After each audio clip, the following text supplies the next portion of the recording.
Was I wrong about Cyberpunk Edgerunners? Well, that remains to be seen, but I'm starting to think I might have been. So let me explain.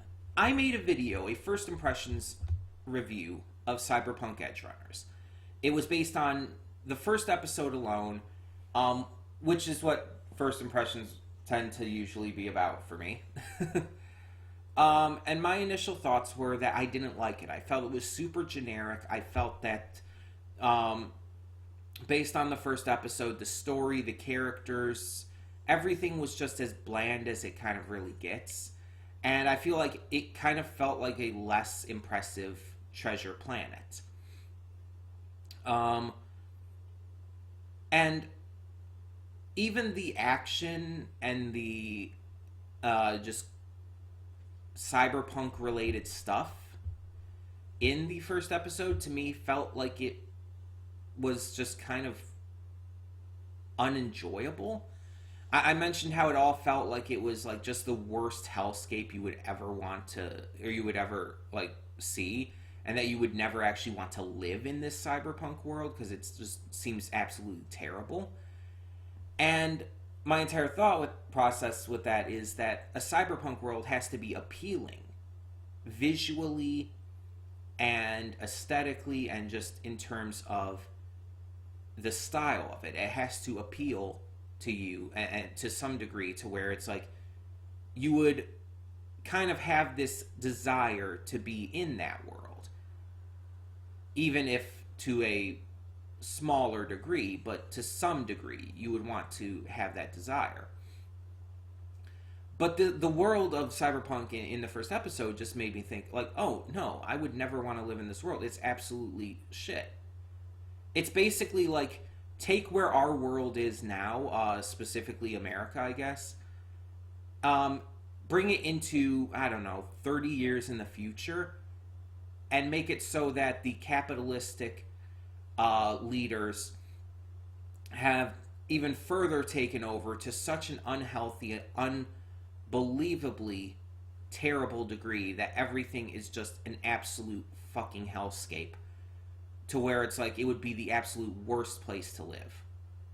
It would be better living in like modern day, I don't know, just living on the streets in the modern day would be better than living in a hellscape like that. It's like a lawless land of death, capitalism, and just rampant evil. There's nothing positive about it. And so I came out of that first episode thinking like, this is just not enjoyable. I don't like the main character. I don't like the story. The animation is good, the music's fine, the voice acting's good, but that stuff doesn't save it from having a weak story and characters. And so I decided like I'm probably going to give this maybe another chance or so. But I'm gonna watch like someone else's reactions to it rather than watch it on my own, because I feel like that would give me a better chance to maybe enjoy it, because I would be able to also enjoy the reaction. And so Rough Senpai, a reactor I watch pretty actively, was doing reactions to it, and so I thought like, okay, I'll watch his. I watched episode 2 with his reaction, and I still paid attention to what was happening in the episode. If I were to classify episode 1 as a 4 out of 10, which is what I would classify it as, episode 2 would be an 8. I am not even kidding. It is that much drastically improved. I worded that weirdly. It is that drastically improved over the first episode that it feels like a different show. It really does. The story takes such an upturn. David as a character becomes much more likable. He actually becomes likable in the first place. This new character, this girl, I can't remember her name right now. She's easily the best thing about this series as of so far, at least in episode 2. And it's just like, even just everything is so improved upon. Again, story, characters, the pacing, everything is better. Even the stuff that was good, such as the voice acting, the animation, all of that was even, the soundtrack, all of that was even better than in the first episode. It felt like the first episode was a pilot for a series, and episode 2 was the actual series. It was so drastic of a change that, again, it felt like a different episode or a different series. And it's like, that's weird. So I'm thinking, like, okay, let's continue. Let's see where it goes from there. Let's see if it continues on this same level, or if it's going to start to maybe take a downturn again, and it's just going to prove to be very inconsistent as a series. So I watched episode 3 with Rough Senpai's reaction. And this one was even better than episode 2! What the fuck? If episode 2 was an 8, episode 3 would be a 9. It wasn't like as drastically better as episode 2 was to episode 1, but it was still notably even better. And yes, admittedly, part of the reason for that for me is because it introduced some things that I actually have always been a fan of. The buff girls, for one. There's a buff girl in the crew named Dorio, and it's like, why wasn't she there from the beginning? It's like, you want to appeal me to a show, show me this hot buff girl. It's like, why not have her from the beginning? Why? But then there's also like this scene where there's this capitalistic pig betting on an underground fighting match between two buff girls. One of them's like almost kind of ridiculously silly levels of big, but the other one's more like realistic in proportions and all. But either way, it's like just everything about this is a yes for me. And seeing like the entire point of that scene is to fuck over the capitalistic pig by making him lose out on the bet and everything. It's just like, you're really trying to appeal to me now. But then there's also the car chase. There was a car chase, sort of, in episode 1. This one is so drastically better. You have like these two guys on bikes, who even in the dub speak Japanese. I don't know like what they speak in the Japanese version. I've only seen the dub for that episode, so I don't know. But in the dub they still speak Japanese, and they're chasing down our heroes who have stolen the capitalist pig's car because of their plans kind of going awry. And the chase is really cool. The things that David does while driving the car and using his new upgrades and all are really cool. Even the way that they end up defeating and killing these two punks chasing them. Like, the first guy's just split straight in half during a crash, and it's like, Jesus, that's awesome. It's like, there's a certain part of me that does really get into the ultra-violence aspect of certain shows and movies and stuff. And it's like, so seeing something like that, it's just the way it was done, and obviously the stylistic choice of the studio, because they're known for that. It's Trigger. Obviously they made it look as good as possible. It's like, fuck, that's awesome. But then the other guy ends up getting taken out by one of the other, I guess you could call them Edgerunners. I guess that's what we're going to call them. And he's pretty cool. It's like he's this big, strong badass, and at first you think he's going to be a bad guy, but then he ends up like actually being pretty cool. And it's like, oh, you're actually a really cool dude. I was not expecting that. And And then his boss comes in episode 3, and it's fucking Giancarlo Esposito voicing him. It's fucking Gus from Breaking Bad. It's whatever the name of the character he plays in Far Cry is. You get the idea. It's Giancarlo Esposito. Like, without question, one of the greatest villain actors of the current generation.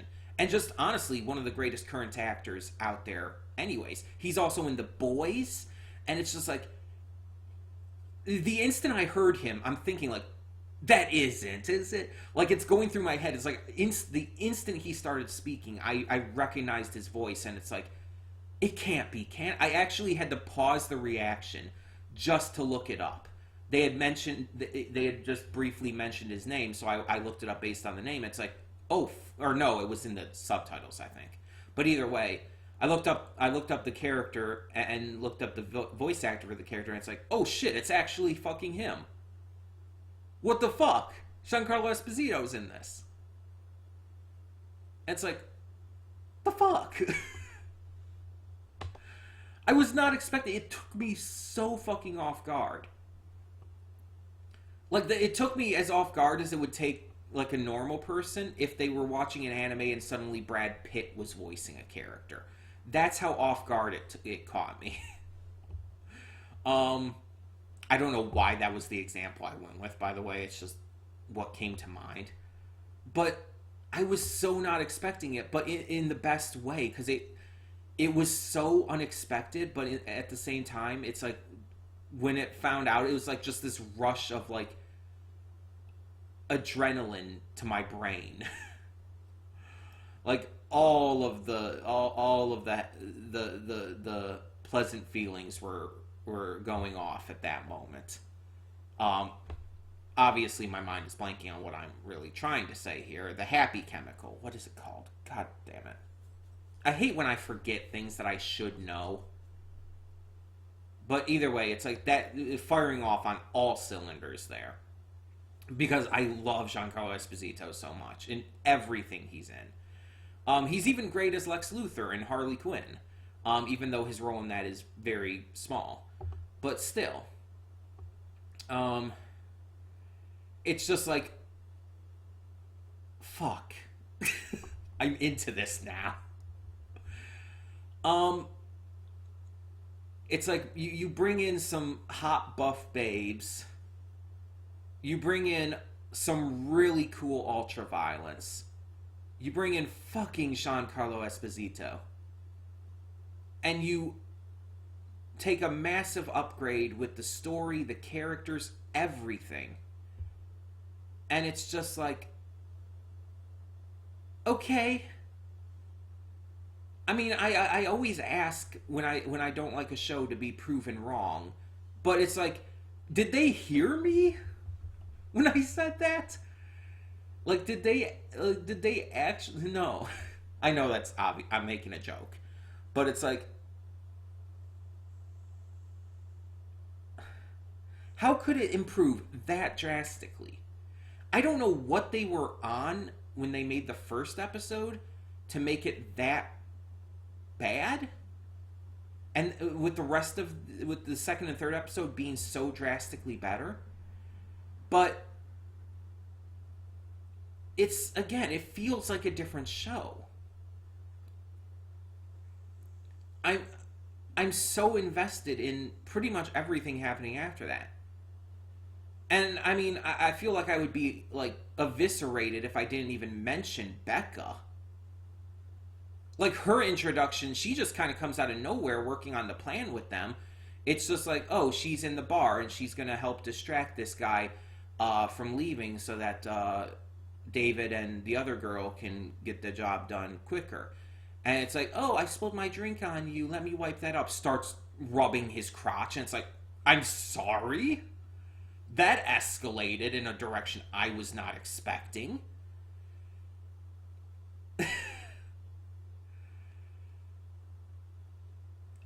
Okay. Sure. Let's go with that.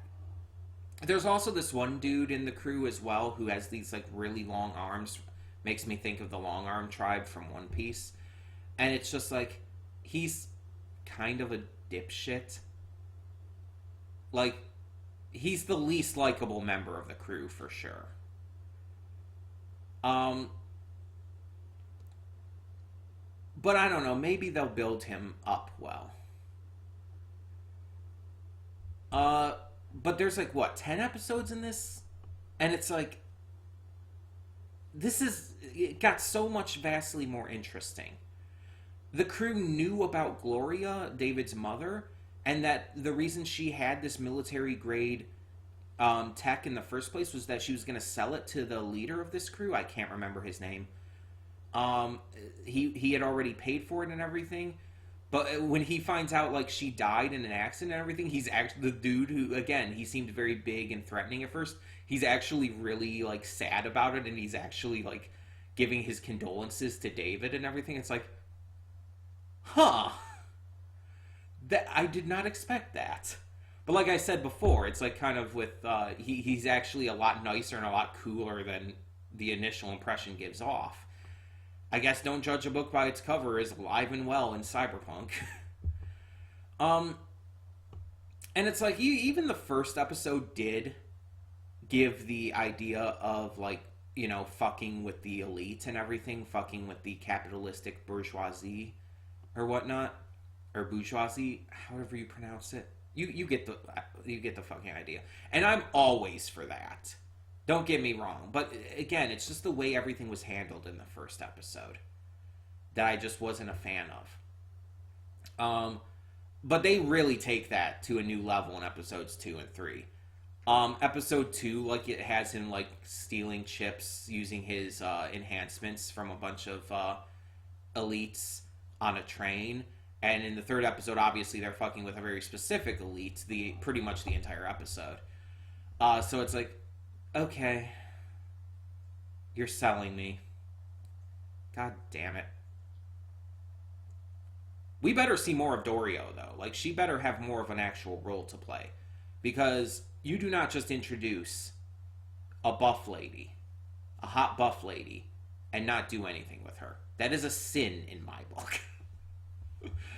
Okay? The hot buff lady also has to be relevant. That is my rule.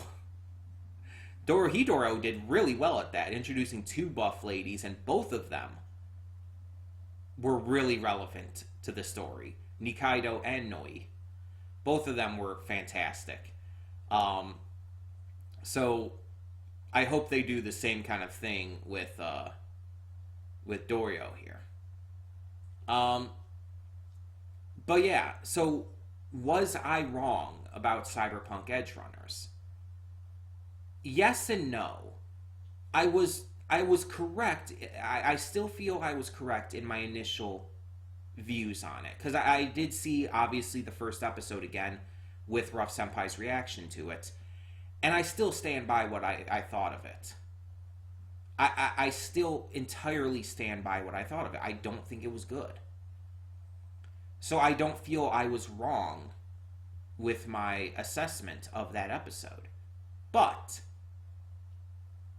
I also feel that I definitely needed to continue giving this a shot. And doing so was a smart decision. Assuming that the entire series would be bad or whatnot, like I did, even if I didn't entirely say so, I was very much assuming the entire series would probably be like that. It was wrong of me. And I was wrong to do that. But most shows, the first episode can give you a very strong feeling of what the series is going to be like. So I wasn't just pulling that out of my ass. I was saying from experience and all. But luckily, it proved me wrong. And luckily, the rest of the series has been really good so far. Like, really fucking good. But I'm still mixed overall. Because that first episode does still hinder things for me.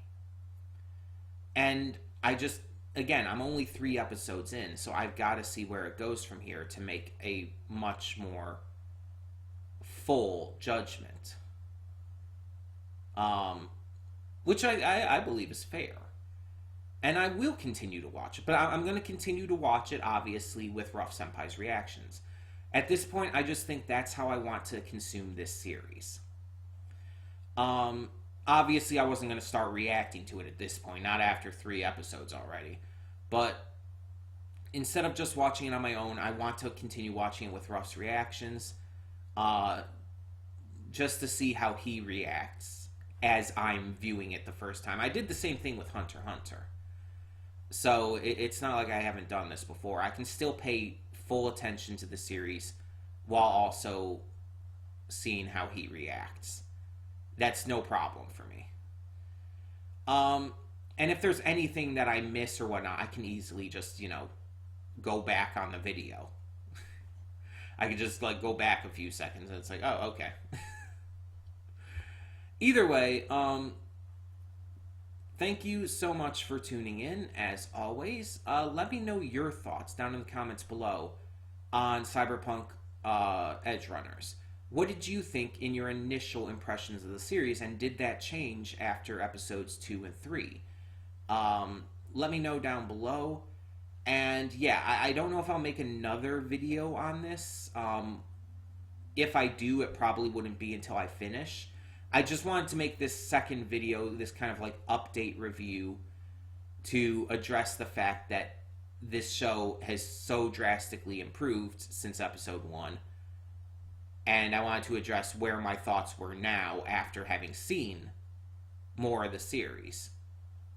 So either way, once again, thank you so much for tuning in.